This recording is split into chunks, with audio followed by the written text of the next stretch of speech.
Apple एक ऐसी company जिसने मार्केट में अपनी पकड़ बहुत मजबूती से बना रखी है।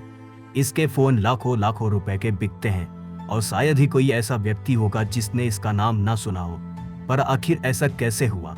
कैसे ये कंपनी इतनी ऊंचाइयों को छू पाई और इसे खड़ा करने के पीछे किसका हाथ था, जिसके कारण एप्पल महज एक कंपनी नहीं बल्कि लोगों के जीवन शैली का हिस्सा और प्रतिष्ठा का प्रतीक बन गया है। आज हम जानेंगे कि कैसे इस कंपनी की शुरुआत हुई और यह एप्पल कंपनी किसकी मेहनत का फल है। जैसा कि आप जानते हैं, एप्पल ने स्मार्टफोन इंडस्ट्री को पूरी तरह से बदल कर रख दिया है और यह सब संभव हो पाया है स्टीव जॉब्स की वजह से। स्टीव जॉब्स को हम एक बेहतरीन व्यवसायी और जीनियस के रूप में आज भी याद करते हैं। स्टीव जॉब्स का प्रारंभिक जीवन और संघर्ष। स्टीव जॉब्स का जन्म 24 फरवरी 1955 में अमेरिका के सैन फ्रांसिस्को में हुआ था। आपको यह जानकर शायद आश्चर्य होगा, उनके जन्म के समय उनका नाम अब्दुल लतीफ जंडाली था।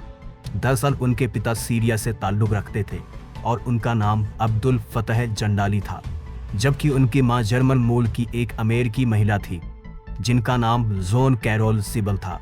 कहा जाता है कि स्टीव जॉब्स के माता पिता यूनिवर्सिटी ऑफ विस्कॉन्सिन में मिले और उन्हें एक दूसरे से प्यार हो गया। समय बीतने के साथ साथ जॉन सिबल को पता चला कि वह प्रेग्नेंट है, लेकिन दोनों शादी से पहले इस बच्चे को अपने पास नहीं रखना चाहते थे। लंबे विचार विमर्श के बाद दोनों ने यह निर्णय लिया कि गर्भपात ही इस समस्या का हल है। उस समय अमेरिका में गर्भपात अवैध था, इसलिए उन्होंने फैसला किया कि बच्चे को इस दुनिया में आने दिया जाए और किसी अच्छे परिवार को गोद लेने के लिए सौंप दिया जाए। इस तरह स्टीव जॉब्स का जन्म एक ऐसे बच्चे के रूप में हुआ जिसे उनके खुद के माता पिता अपनाना नहीं चाहते थे। उनके जन्म के कुछ समय बाद ही सैन फ्रांसिस्को में रहने वाले एक परिवार पॉल जॉब्स और क्लारा जॉब्स ने उन्हें गोद ले लिया। कुछ समय बाद स्टीव अपने परिवार के साथ सैन फ्रांसिस्को छोड़कर 1959 में कैलिफोर्निया के माउंटेन व्यू शहर में चले गए। माउंटेन व्यू इलेक्ट्रॉनिक प्रेमियों के लिए बहुत ही आकर्षक जगह थी, क्योंकि यह धीरे धीरे इलेक्ट्रॉनिक्स का केंद्र बनता जा रहा था। स्टीव जॉब्स की रुचि अब इलेक्ट्रॉनिक्स उपकरणों में बढ़ने लगी, लेकिन पढ़ाई में उनका बिल्कुल भी मन नहीं लगता था। स्कूल में भी उनका अनुभव कुछ खास अच्छा नहीं रहा, क्योंकि बाकी छात्र अक्सर उन्हें परेशान किया करते थे। कुछ समय बाद स्टीव का परिवार लॉस ऑल्टोस में शिफ्ट हो गया और इसी कारण से उनका स्कूल भी बदल गया। यहीं स्टीव की मुलाकात हुई स्टीव वोंजेनियाक से। दोनों के बीच अच्छी दोस्ती हो गई और दोनों की रुचि इलेक्ट्रॉनिक्स में थी। आपकी जानकारी के लिए बता दें कि स्टीव वोंजेनियाक के साथ मिलकर ही स्टीव ने अपनी कंपनी की शुरुआत की थी। कहा जाता है कि स्टीव ने अपनी स्कूली शिक्षा के साथ साथ एचपी कंपनी में कुछ समय तक इंटर्नशिप भी की थी। हाई स्कूल की पढ़ाई पूरी होने के बाद स्टीव जॉब्स को नौकरी पाने में नाकामयाबी मिली। इससे निराश न होकर उन्होंने ओरेगन के रीड कॉलेज में दाखिला लिया, पर जैसा कि आप जानते हैं, यहाँ भी स्टीव का पढ़ाई में मन नहीं लगा। वह कहते थे कि यह क्लास और लेक्चर उनके लिए समय की बर्बादी है और महज एक सेमेस्टर के बाद ही उन्होंने कॉलेज छोड़ दिया। पर कॉलेज छोड़ने के बावजूद वह कैंपस के आसपास ही रहते थे और जो क्लास उन्हें अच्छी लगती उसमें जाकर बैठ जाते। उन्होंने कैलीग्राफी की भी क्लास की, जिससे उन्होंने अंग्रेजी शब्दों को खूबसूरती और आकर्षक तरीके से लिखना सीखा। जीवन का कठिन समय। स्टीव जॉब्स के लिए यह समय आसान नहीं था। उन्होंने इन दिनों कई मुश्किल हालातों का सामना किया, जहां वे अपने दोस्तों के कमरों के फर्श पर सोते थे, प्लास्टिक की बोतलें इकट्ठा करके बेचते थे और कोका कोला की बोतलें रिसाइकिल करके पैसे कमाते थे ताकि वह अपने खाने का खर्चा निकाल सके।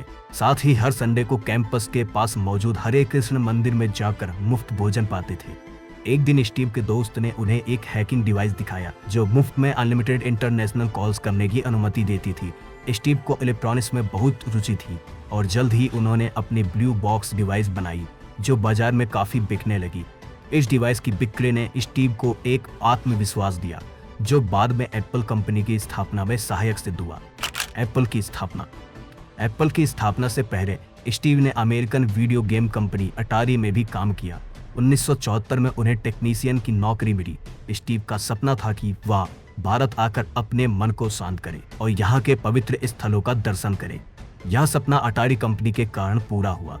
जब कंपनी ने उन्हें एक बिजनेस ट्रिप के लिए जर्मनी भेजा तो उन्होंने वापस अमेरिका लौटने की बजाय भारत की ओर रुख किया। यहाँ आकर स्टीव ने साधारण कपड़े पहने और नंगे पैर चलना शुरू किया। भारत का यह दौरा उनके लिए गहरी सीख लेकर आया। उन्होंने यहाँ से सीखा कि इंसान की बुद्धि और मन अधिक महत्वपूर्ण होते हैं और अगर हम अपने मन को नियंत्रित कर सकें तो कठिन से कठिन परिस्थितियों में भी धैर्य बनाए रख सकते हैं। यही सकारात्मक सोच उन्हें 1978 में स्टीव वोज़नियाक के साथ एप्पल कंपनी की शुरुआत के लिए प्रेरित किया। कहा जाता है कि स्टीव अपने घर के गैराज में ऑफिस बनाकर काम किया करते थे और यही उन्होंने अपना पहला कंप्यूटर एप्पल बनाया। यह कंप्यूटर एक किट की तरह था जिसमें स्क्रीन नहीं थी, पर लोग इसे अपने हिसाब से कस्टमाइज कर सकते थे। स्टीव और वोज़नियाक ने इसे बाजार में उतारा और एप्पल 1 के बाद एप्पल 2 को भी लॉन्च किया, जो एक असली पर्सनल कंप्यूटर की तरह दिखता था। एप्पल का सफल सफर और स्टीव जॉब्स का उत्थान। एप्पल के पहले उत्पादों की बिक्री तेजी से बढ़ने लगी और कंपनी ने $118 मिलियन की कमाई कर ली। हालांकि सफलता के बाद असफलता भी आई। एप्पल 3 लीसा कंप्यूटर और 1984 में लॉन्च किया गया मैकिन्टॉश कुछ हद तक असफल रहे। इस कारण से कंपनी के बोर्ड ने स्टीव को उनके पद से हटा दिया। इसके बाद स्टीव ने खुद को फिर से स्थापित किया और अपनी नई कंपनी नेक्स्ट शुरू की। इसके साथ ही उन्होंने पिक्सर कंपनी के बहुमत शेयर खरीदकर उसके चेयरमैन और CEO बन गए। कुछ सालों बाद एप्पल कंपनी की हालत खराब होने लगी और 1997 में वह दिवालिया होने के कगार पर पहुंच गई। तब एप्पल ने स्टीव को वापस बुलाया और उन्हें CEO बनाया गया। स्टीव ने अपने नए विचारों को एप्पल में लागू किया और कंपनी को फिर से मुनाफे में लाकर खड़ा कर दिया। 2001 में उन्होंने आईपॉड लॉन्च किया जिसने म्यूजिक इंडस्ट्री को बदल दिया। 2007 में आईफोन के लॉन्च के साथ एप्पल ने स्मार्टफोन इंडस्ट्री में भी क्रांति ला दी और बाजार में आईफोन की मांग तेजी से बढ़ने लगी। स्टीव जॉब्स की विरासत। स्टीव जॉब्स का सपना था कि वह दुनिया में कुछ ऐसा बदलाव लाएं जिसे लोग हमेशा याद रखें, और उन्होंने यह सपना पूरा भी किया। और आज उनके द्वारा स्थापित की गई एप्पल कंपनी दुनिया की सबसे महंगी कंपनियों में से एक है। स्टीव की 2011 में पैंक्रियाटिक कैंसर के कारण मृत्यु हो गई, लेकिन उनकी सोच और उनकी कंपनी आज भी लोगों के दिलों में जीवित है।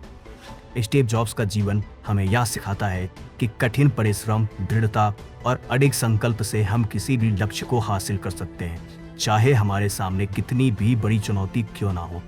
आशा है आपको यह वीडियो पसंद आई होगी, तो हमारी वीडियो को लाइक करें, चैनल को सब्सक्राइब करें और मैं आपसे जल्दी मिलूंगा एक नई वीडियो के साथ। धन्यवाद।